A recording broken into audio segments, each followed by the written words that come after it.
मनचाहे लक्ष्य कैसे पाएं? सफलता के 25 सूत्र में से सिद्धांत 3। तय कीजिए आप क्या चाहते हैं। जिंदगी से जो चीज़ें आप चाहते हैं उन्हें पाने का पहला अनिवार्य कदम है तय करें आप क्या चाहते हैं। बेन स्टाइन, अभिनेता और लेखक। एक बार आपने तय कर लिया है कि आप यहाँ क्यों आए हैं, फिर आपके लिए यह तय करने का काम रह जाता है कि आप क्या करना, बनना और पाना चाहते हैं। आप क्या उद्देश्य करना, कौन सी मंजिल मारना चाहते हैं, क्या अनुभव करना चाहते हैं और कौन कौन सी चीज़ों के स्वामी बनना चाहते हैं। जहाँ आप हैं वहाँ से जहाँ आप जाना चाहते हैं, इसका सफ़र तय करते हुए आपको यह तो तय करना ही होगा कि आप दरअसल जाना कहाँ चाहते हैं। दूसरे शब्दों में, सफलता आपको देखने में कैसी लगती है। ज़्यादातर लोग जो चाहते हैं उसे अगर वे नहीं पाते तो इसका एक प्रमुख कारण है कि उन्होंने तय नहीं किया होता कि वे चाहते क्या हैं। उन्होंने अपनी इच्छाओं को स्पष्ट और दो टूक ढंग से पूरे ब्यौरों के साथ परिभाषित नहीं किया होता है, उनकी रूपरेखा नहीं बनाई होती। जो आप चाहते हैं उसमें अक्सर शुरुआती बचपन का प्रशिक्षण बाधक बन जाता है। हम में से हर एक के भीतर उस व्यक्ति का एक नन्हा सा बीज होता है जो आप बनने के लिए पैदा हुए थे। दुर्भाग्य से अपने बड़े होने के दौरान इस बीज को हम अपने माता पिता, अध्यापकों, प्रशिक्षकों और अन्य आदर्श स्वरूप बड़े लोगों के प्रभाव के गहरे दबा दिया होता है। आपने एक शिशु के रूप में यह ठीक ठीक जानते हुए अपना जीवन शुरू किया था कि आप चाहते क्या थे। आपको पता था कि आपको कब भूख लगी है। जो खाना आपको पसंद ना आता उसे आप थूक देते और जो पसंद आता उसे डट कर खाते। आपको अपनी ज़रूरतें और इच्छाएं व्यक्त करने में कोई दिक्कत ना होती। आप महज ज़ोर ज़ोर से रोते, बिना किसी हिचक या रोक टोक के, जब तक कि आपको वह ना मिल जाता जो आप चाहते थे। आपको खाना खिलाए जाने, कपड़े बदले जाने, गोद में उठाए जाने और झुलाए जाने के लिए जिस चीज़ की ज़रूरत होती वह आपके भीतर थी। जैसे जैसे आप बड़े हुए आप इधर उधर रेंगते फिरते और उस तरफ जाते जहां आपको सबसे ज़्यादा आकर्षण महसूस होता। आप इस बारे में स्पष्ट थे कि आपको क्या चाहिए था और आप बिना किसी भय के सीधे उसकी तरफ उन्मुख होते। फिर क्या हुआ? रास्ते में किसी मुकाम पर किसी ने कहा, उसे मत छुओ, वहाँ से दूर रहो, उसको हाथ मत लगाओ, पसंद आए या ना आए अपनी तस्तरी पर रखी हर चीज़ खाओ। तुम वाकई में उस तरह महसूस नहीं करते। तुम्हें सचमुच उस चीज़ की इच्छा नहीं है। तुम्हें अपने आप पर शर्मिंदा होना चाहिए। रोना बंद करो, छोटे बच्चे जैसा बर्ताव मत करो। और जैसे जैसे आप बड़े हुए आपको सुनाई दिया, तुम्हें हर चीज़ महज इसलिए कैसे मिल सकती है क्योंकि तुम उसे चाहते हो। ऐसा पेड़ों पर नहीं उगता। क्या तुम अपने अलावा और किसी के बारे में नहीं सोच सकते? इतने स्वार्थी बनना छोड़ो। जो तुम कर रहे हो उसे छोड़ो और आओ वह करो जो मैं चाहता हूँ कि तुम करो। किसी और के सपनों को जीना छोड़िए। बरसों तक इस तरह की रोकथाम के बाद हम में से ज़्यादा लोगों का अंततः अपने शरीरों की ज़रूरतों और दिल की इच्छाओं से संपर्क टूट जाता है और हम जाने कैसे ही अटकलें लगाने के चक्कर में फंस जाते हैं कि दूसरे लोग क्या चाहते हैं हम करें। हमने सीखा कि कैसे और कौन से काम करें और कैसे बने जिससे उनका अनुमोदन हमें मिल सके। नतीजे के तौर पर अब हम बहुत सी ऐसी बातें करते हैं जो हम करना नहीं चाहते लेकिन जो बहुत से दूसरे को खुश कर सकें। हम डॉक्टर की पढ़ाई करते हैं क्योंकि पिताजी हमारे सिलसिले में यही चाहते थे। हमने अपनी माँ को खुश करने के लिए शादी की। हमने कला के क्षेत्र में काम करने के लिए जो सपने पाल रखे थे उन्हें आगे बढ़ने के बजाय हमने एक असली नौकरी चुनी। हम 1 साल का अवकाश लेकर यूरोप की सैर करने की बजाय ग्रेजुएट बनने के लिए सीधे कॉलेज में दाखिल हो जाते हैं। समझदार बनने के नाम पर अंत में हम अपनी खुद इच्छाओं के प्रति संवेदनहीन हो जाते हैं। हैरत नहीं है कि जब हम बहुत से किशोरों से यह पूछते हैं कि वे क्या करना या बनना चाहते हैं तो ईमानदारी से जवाब देते हैं, मुझे नहीं मालूम। जो वे सचमुच चाहते हैं उसके ऊपर करना चाहिए, करना उचित होगा और करना बनता है। जैसी हिदायतों की इतनी तहों का अंबार लग जाता है कि जो आप सचमुच चाहते हैं वह उसके नीचे घुट कर रह जाता है। तो फिर आप किस तरह अपने आप पर और अपनी सच्ची इच्छाओं पर दोबारा से अपनी दावेदारी करेंगे, उन्हें अपने कब्जे में लेंगे। आप किसी भय, रोक या शर्मिंदगी के बिना किस तरह से आप सचमुच चाहते हैं वहां तक वापस पहुंचेंगे। अपने असली मकसद, असली पसंद के साथ फिर से संपर्क साधेंगे। आप सबसे छोटे स्तर पर हर स्थिति में अपनी पसंद का सम्मान करेंगे, उसके अनुसार काम करने शुरू करेंगे। चाहे आपकी पसंद या इच्छा छोटी हो या बड़ी, उन्हें तुच्छ या नगण्य मत समझिए। किसी और के लिए वे मामूली और महत्वहीन हो सकते हैं, पर आपके लिए नहीं है। जो आप चाहते हैं उससे कम पर समझौता करना बंद कीजिए। अगर आप फिर से अपनी शक्ति को अपने हाथ में लेने और ज़िंदगी से जो आप सचमुच चाहते हैं वह पाने के इच्छुक हैं, तो आपको मैं नहीं जानता, मुझे परवाह नहीं, इससे मुझे कोई फ़र्क नहीं पड़ता जैसे वाक्य कहने बंद करने पड़ेंगे, या जो आज किशोरों के प्रति शब्द हैं, कुछ भी, जो भी, जब भी आपके सामने चुनने का सवाल उठे, चाहे कितना ही छोटा या मामूली क्यों न हो, आप इसी तरह पेश आइए मानो आपकी कोई ना कोई पसंद है। खुद से पूछिए, अगर मुझे सचमुच पता होता तो मेरी पसंद क्या होती, मैं क्या चुनता। अगर मुझे सचमुच परवाह होती तो मैं क्या पसंद करता। अगर इससे वाकई फ़र्क पड़ता है तो मैं क्या करता।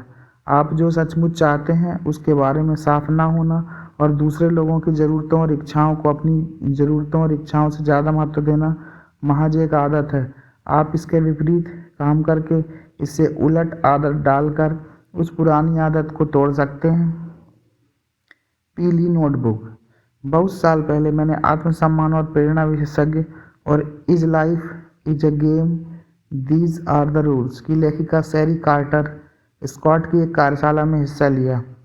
पहली सुबह जैसे ही हम 24 प्रशिक्षार्थी ट्रेनिंग रूम में दाखिल हुए, हमें कमरे के सामने की तरफ मुंह करके रखी कुर्सियों में से किसी एक पर बैठने का निर्देश दिया गया। हर कुर्सी पर एक स्पाइरल नोटबुक रखी थी, कुछ नीली, कुछ पीली और कुछ लाल थी। मेरी कुर्सी पर जो नोटबुक रखी थी वह पीली थी। मुझे याद है, मैंने सोचा, मुझे पीली नोटबुक नापसंद है, काश मेरे पास नीली वाली होती। तब सैरी ने एक ऐसी बात कही जिसने मेरी ज़िंदगी को हमेशा हमेशा के लिए बदल डाला। अगर तुम में से किसी को अपनी नोटबुक का रंग पसंद ना हो तो वह किसी और से अदला बदली करके अपनी मनपसंद नोटबुक हासिल कर सकता है। आप इस लायक हैं कि आपको ज़िंदगी में सब कुछ ठीक वैसा ही मिले जैसा कि आप चाहते हैं। वाह, कैसा क्रांतिकारी विचार था। तकरीबन 20 साल तक मैंने इस अवधारणा पर विचार नहीं किया था, इसके बारे में सोचा ही नहीं था। मैंने तो जो मिला उससे यह सोच कर समझौता कर लिया था कि वह सब कुछ जो मैं चाहता हूँ मुझे नहीं मिल सकता। लिहाजा मैं अपनी बाईं तरफ बैठी युवती की तरफ मुड़ा और मैंने उससे कहा, आपको अपनी नीली नोटबुक को मेरी पीली वाली से बदलने में कोई एतराज़ तो नहीं है। उसने जवाब दिया, बिल्कुल नहीं, मुझे पीला रंग ज़्यादा पसंद है।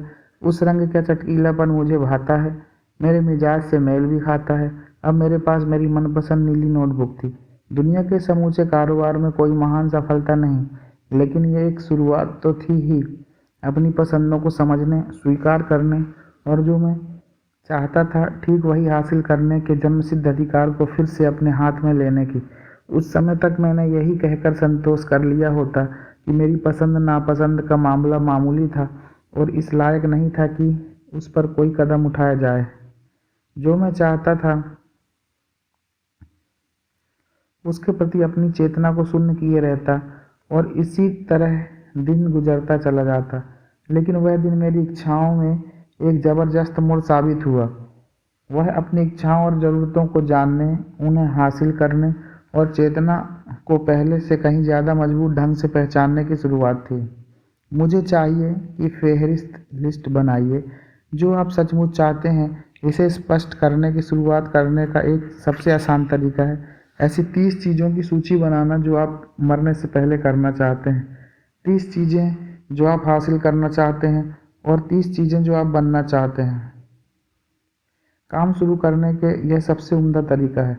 अपनी इच्छाओं और चाहतों को बाहर लाने की एक और ज़बरदस्त तकनीक है।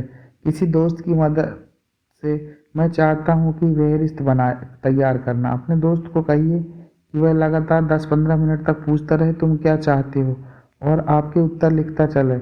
आप पाएंगे कि पहली पहली इच्छाएं और चाहतें उतनी गहरी और गंभीर नहीं हैं। सच तो यह है कि ज़्यादातर लोग आमतौर पर खुद को यह कहता हुआ पाते हैं कि मुझे एक मर्सिडीज चाहिए, मुझे समुद्र तट पर एक बंगला चाहिए, आदि आदि। लेकिन 15 मिनट की इस कसरत के अंत में आपका असली मैं बोलने लगता है। मैं चाहता हूँ कि लोग मुझसे प्यार करें, मैं खुद को अभिव्यक्त करना चाहता हूँ, मैं कुछ अंतर पैदा करना चाहता हूँ, मैं ताकतवर महसूस करना चाहता हूँ। इच्छाएं जो आपके बुनियादी मूल्यों की असली अभिव्यक्तियाँ हैं, आपकी अंदरूनी भावनाओं के सच्चे बयान हैं। क्या रोजी रोटी की चिंता आपको रोक रही है? अक्सर लोग यह सोच बैठते हैं कि जो काम करना उन्हें पसंद है उससे वे अपनी रोजी रोटी नहीं चला पाएंगे, और यही बात उन्हें अपनी असली इच्छाएं प्रकट करने से रोकती है।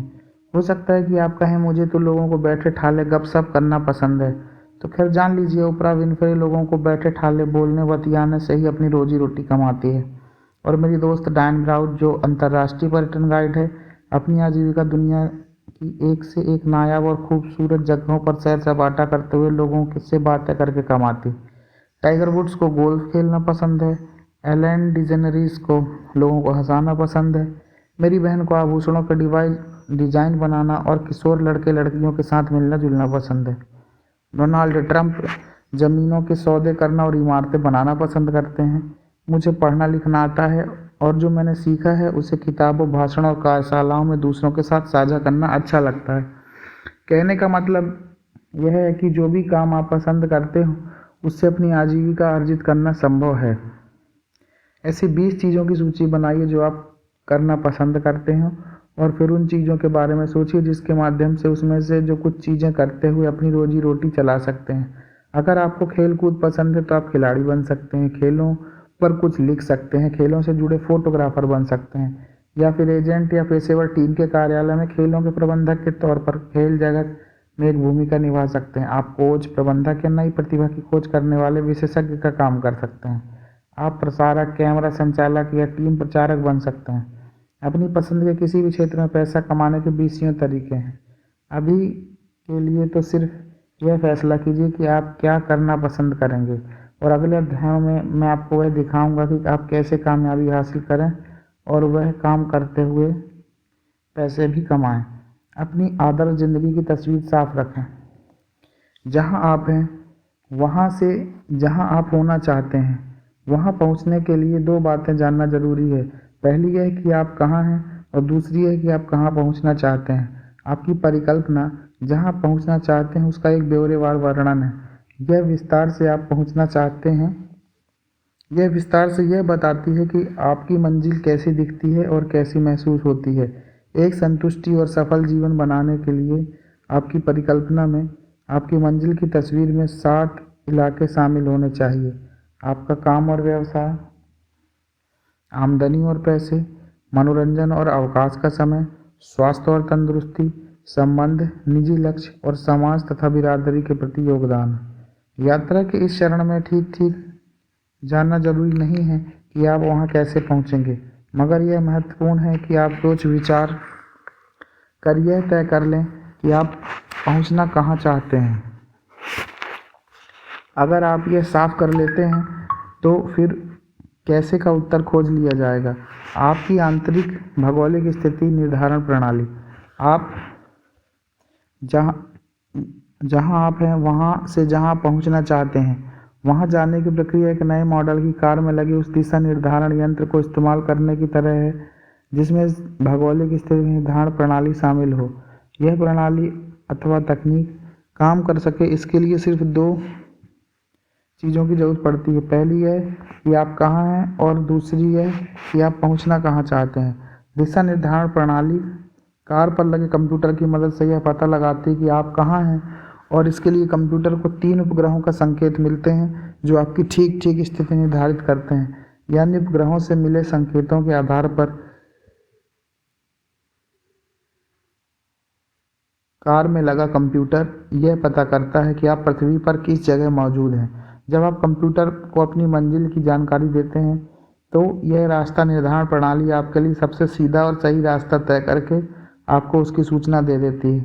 अब बस आप कंप्यूटर द्वारा दिए गए निर्देशों के अनुसार चलना है। जीवन में सफलता भी इसी तरह काम कर रही है। आपको बस इतना करना है कि अपनी परिकल्पना को स्पष्ट करके यह तय करें कि आपको कहाँ जाना है। फिर लक्ष्य निर्धारण के माध्यम से मंजिल स्पष्ट करें, उसे पुष्ट और कल्पित करें और सही दिशा में अग्रसर हो जाएं। जैसे जैसे आप आगे बढ़ेंगे, आपका आंतरिक भौगोलिक दिशा सूचक तंत्र आपके रास्ते को आपके सामने खोखला करता चलेगा। दूसरे शब्दों में, एक बार अपनी परिकल्पना को स्पष्ट करके उस पर केंद्रित हो जाएं, तो रास्ते में सही कदम आपके सामने साफ होते चलेंगे। एक बार आपने यह स्पष्ट कर दिया कि आपको क्या चाहिए और अपने मन और मस्तिष्क को लगातार उस पर केंद्रित रखा, तो फिर वह कैसे के जवाब भी निरंतर आपको मिलते रहेंगे। कई बार तो ठीक उस समय जब आपको उनकी ज़रूरत होगी। ऊंची उड़ान वालों को भी कल्पनाएं भी ऊंची होती हैं। ऊंची उड़ान वालों की कल्पनाएं भी ऊंची होती हैं। कोट: हमें से ज़्यादातर लोगों के लिए बड़ा खतरा यह नहीं है कि हमारा लक्ष्य बहुत ऊंचा है और हम उस तक पहुंच नहीं पाए, बल्कि खतरा यह है कि लक्ष्य बहुत नीचा था और हमने उसे हासिल कर लिया। Michael Angelo. मैं आपको इस बात के लिए प्रोत्साहित करना चाहता हूं कि आप किसी भी तरीके से अपने लक्ष्य को, अपने मंजिल की तस्वीर को सीमित न करें। आपका सपना जितना बड़ा हो सके उसे उतना बड़ा होने दें।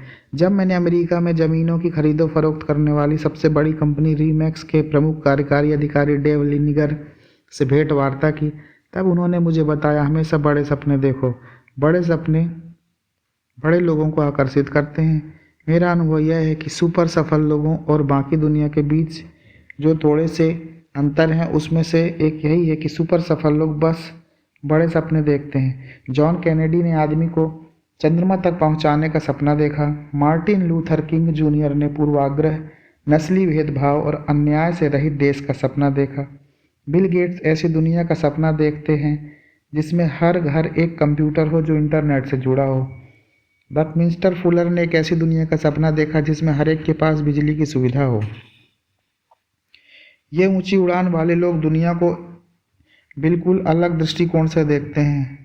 एक ऐसी जगह के तौर पर संसार को देखते हैं जहां अजीबो गरीब चीज़ें घटित हो सकती हैं, जहां अरबों जिंदगियां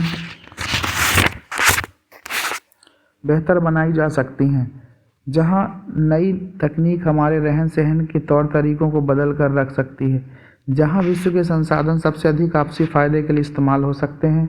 उनका विश्वास है कि हम सब कुछ संभव है और उनमें विश्वास है कि वे कैसी दुनिया निर्मित करने की योजना के अखंड भाग हैं।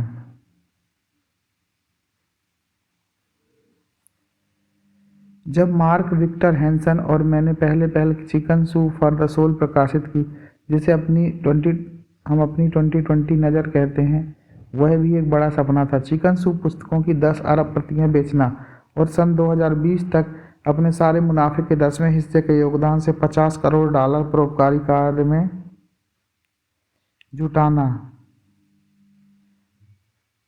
हम जिस मंजिल तक पहुंचना चाहते थे उसके बारे में बहुत स्पष्ट थे और अब भी हैं।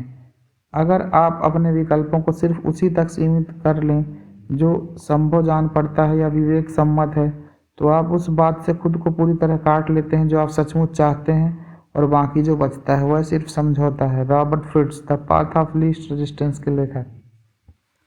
देखिए, कोई आपको तर्क देकर आपके सपने से दूर ना कर दे। देखिए, कोई आपको तर्क देकर आपके सपने से दूर ना कर दे। ऐसे लोग भी हैं जो तर्क और दलीलें देकर आपको आपके सपने से अलग करने, उसे छोड़ने का फैसला करने के लिए उकसाएंगे, मनाने की कोशिश करेंगे। वह आपको कहेंगे कि आप पागल हैं और जिस काम का इरादा आपने बांधा है वह पूरा नहीं किया जा सकता। ऐसे भी होंगे जो आप पर हंसेंगे और आपको नीचे अपने स्तर तक घसीटने की कोशिश करेंगे। मेरे मित्र और the man who listens to horses के लेखक मॉन्टी रॉबर्ट्स ऐसे लोगों को सपनों का चोर कहते हैं। ऐसे लोगों की बातें मत सुनिए।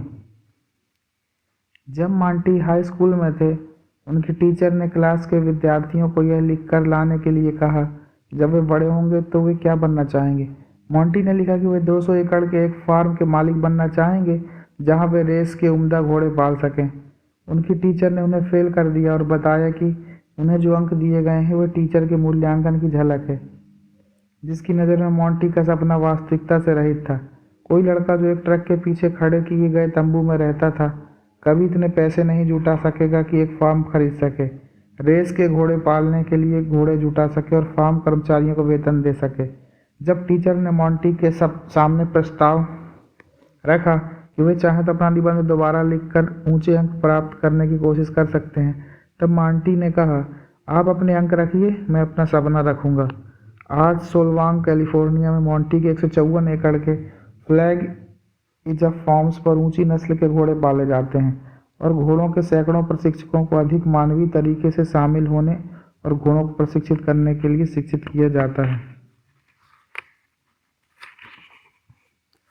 कल्पना का अभ्यास। कोट, अपने भविष्य का निर्माण पर अपने अतीत से नहीं, अपने भविष्य से कीजिए। बर्नर एरहार्ड, EST प्रशिक्षण और लैंडमार्क फोरम के संस्थापक। आगे जो अभ्यास दिया जा रहा है वह आपके सपने को, आपकी परिकल्पना को स्पष्ट करने में आपकी सहायता करने के उद्देश्य से तैयार किया गया है। हालांकि इसे आप शुद्ध रूप से एक मानसिक अभ्यास के रूप में कर सकते हैं, महज उत्तरों के बारे में सोचकर और उन्हें कागज पर उतारकर। लेकिन मैं आपको उससे और भी गहरे तक उतरने के लिए प्रोत्साहित करना चाहता हूँ। अगर आप ऐसा करेंगे तो आपको और भी गहरे उत्तर मिलेंगे जो आपको बेहतर काम आएंगे। कुछ अच्छा तनाव ढीला करने वाला सुकूनदेह संगीत लगाने के बाद एक आरामदेह माहौल में इत्मीनान से बैठकर शुरू कीजिए, जहाँ कोई विघ्न ना बाधा ना पड़े। फिर अपनी आंखें बंद कर लीजिए और अपने अवचेतन मस्तिष्क से कहिए कि अगर आप अपनी आदर्श ज़िंदगी ठीक उसी तरह से पा सकते जैसा आप चाहते हैं, तो नीचे दी गई कोटियों में उस आदर्श ज़िंदगी की छवियाँ आपको उपलब्ध कराए। पहला, सबसे पहले अपनी ज़िंदगी के रुपए पैसे वाले हिस्से पर ध्यान केंद्रित कीजिए। आपकी सालाना आय क्या है? आपके रुपए पैसे का आना जाना कैसी शक्ल अख्तियार करता है? बचत और निवेश में आपने कितना पैसा लगा रखा है? आपकी कुल आर्थिक स्थिति कैसी है, यानी आप कितने दौलतमंद हैं? इसके बाद आपका घर कैसा दिखता है? वह कहाँ पर है? क्या वहाँ से कोई नज़ारा दिखाई देता है? उसका अहाता और परिवेश कैसा है? क्या उसके साथ कोई तरणताल या घोड़ों के लिए तबेला है? दीवारों का रंग क्या है? फर्नीचर देखने में कैसा लगता है? क्या कमरों की तस्वीरें और चित्र टंगे हैं? क्या कमरों में तस्वीरें और चित्र टंगे हैं? वो कैसे दिखते हैं? अपने आदर्श घर के भीतर घूमकर उसका मुआयना कीजिए, सारे ब्यौरे भरते हुए। इस मुकाम पर यह फिक्र मत कीजिए कि यह घर आपको कैसे हासिल होगा। अपने ही पैर पर यह कहकर कुल्हाड़ी मत मारिए कि मैं तो इस जगह नहीं रह सकता क्योंकि मैं इतने पैसे नहीं कमाता। एक बार आप अपने मन की आंखों से अपने सपनों के घर की तस्वीर उपलब्ध करा देंगे तो आपका दिमाग पर्याप्त पैसों के अभाव की चुनौती हल कर लेगा। फिर उस कार की कल्पना कीजिए जो आप चलाना चाहते हैं और साथ ही ऐसा कोई भी साज सामान जो आपकी आर्थिक स्थिति ने अब तक संभव नहीं बनाया था। इसके बाद अपनी नौकरी या व्यवसाय की छवि आंकिए। आप कहाँ काम कर रहे हैं, क्या कर रहे हैं, किसके साथ काम कर रहे हैं, किस तरह के ग्राहक हैं, आपके पास आपका मुआवजा कैसा है, क्या आप खुद अपने व्यापार के स्वामी हैं। आगे अपने अवकाश के समय पर ध्यान केंद्रित कीजिए, यानी अपनी मनोरंजन के क्षणों पर। अपने लिए आपने अवकाश की जो घड़ियां जुटाई हैं उन्हें आप अपने परिवार और मित्रों के साथ किस तरह गुजार रहे हैं।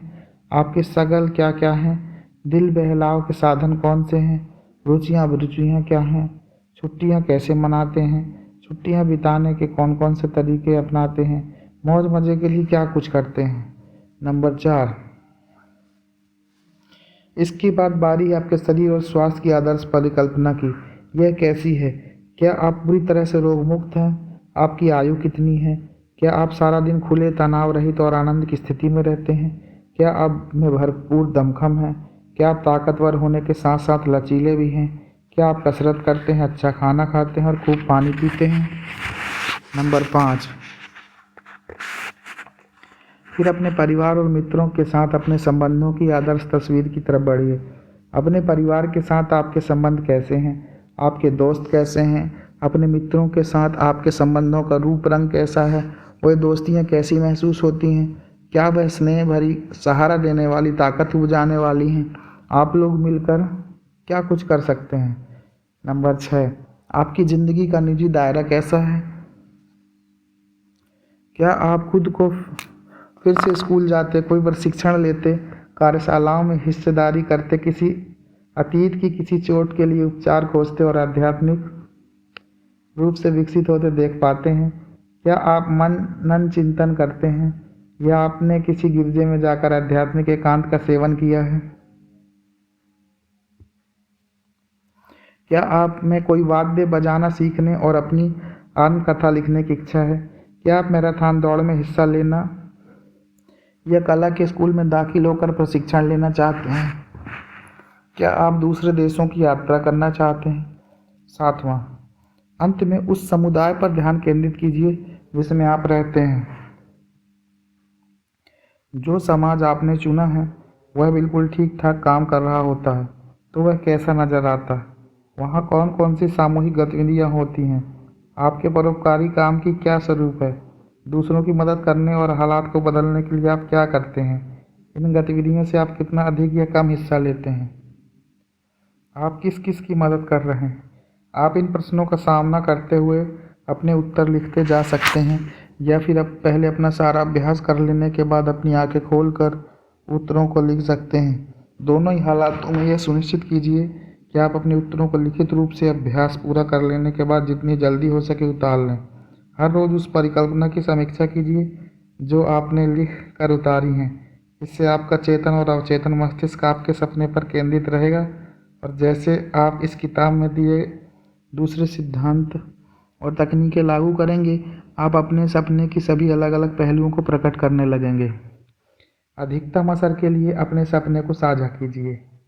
अधिकतम असर के लिए अपने सपने को साझा कीजिए। जब आप अपने सपने, अपनी परिकल्पना को लिखना खत्म चुके हों, तब उसे किसी अच्छे दोस्त से साझा कीजिए जिसके बारे में आप भरोसा करते हैं कि वह सकारात्मक सोच के साथ उसे देखेगा, आपको सहारा और समर्थन भी उपलब्ध कराएगा। हो सकता है आपको भय लगे कि आपके दोस्त की नज़र में आपकी परिकल्पना दूर की कौड़ी हासिल करने में मुश्किल, बहुत ज़्यादा आदर्शवादी, अवास्तविक या दुनियादारी वाली हो। लगभग सभी लोग जब अपने सपनों को बांटना चाहते हैं तो ऐसी ही भावनाओं से गुजरते हैं, लेकिन सच यह है कि ज़्यादातर लोग अपने हृदय की गहराई में ठीक वही चीज़ें चाहते हैं जिनके आप इच्छुक हैं। हर एक शख्स भरपूर पैसे, आरामदायक घर, सार्थक काम जिसका आनंद वह ले सके, अच्छी सेहत, पसंदीदा कामों को करने के लिए समय, परिवार और मित्रों के साथ स्नेह भरे संबंध, दुनिया में कुछ अलग करने के अवसर चाहता है। लेकिन हम में से बहुत कम लोग इसे तत्काल स्वीकार करते हैं। आप पाएंगे कि जब आप अपनी परिकल्पना साझा करेंगे तो कुछ लोग उसे साकार करने में आपकी सहायता करने के इच्छुक होंगे। दूसरे आपको ऐसे मित्रों और संसाधनों तक ले जाएंगे जो आपकी मदद कर सकते हैं। आप यह भी कर पाएंगे कि हर बार जब आप अपने सपने को साझा करेंगे वह और भी ज़्यादा साफ होता चलेगा और ज़्यादा वास्तविक और हासिल करने के काबिल महसूस होगा। और सबसे महत्वपूर्ण यह है कि हर बार जब आप अपने सपने को किसी दूसरे से मिल बांटते हैं, आप खुद उसे अवचेतन के विश्वास को पुख्ता करते हैं कि आप उस सपने को हासिल कर सकते हैं। इस तरह सिद्धांत 3 समाप्त हुआ। अगले अध्याय में देखेंगे सिद्धांत 4।